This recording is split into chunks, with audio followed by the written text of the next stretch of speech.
ABS-CBN patuloy na bumabawi sa unang bahagi ng 2025. Sinabi ng ABS-CBN Corporation na ang total revenue sa kanilang content production at distribution sa unang bahagi ng 2025 ay pumalo na sa 3.2 billion pesos na mas mataas ng 21% kumpara sa kaparehong panahon noong 2024. Ito ay bunsod ng pag-angat ng ratings ng ilang nangungunang programa pati na ang election-related advertising. Sumulong din ang consolidated revenues sa nasabing bahagi ng taong ito sa 4% o sa 4.2 billion pesos. Ito ay ayon sa kumpanya sa isang disclosure sa stock exchange.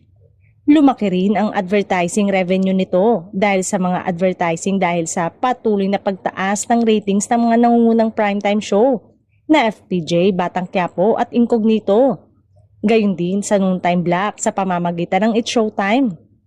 Ayon pa sa kumpanya, nakitaan din ng substantial growth sa revenues ang longest running news program sa bansa ang TV Patrol. Dagdag pa nila, sa buwan naman ng Marso, nakapaglikha ang kumpanya ng positive operating income, ang Kapamilya Network at nag-improve din ang net loss nito sa unang bahagi ng 49%.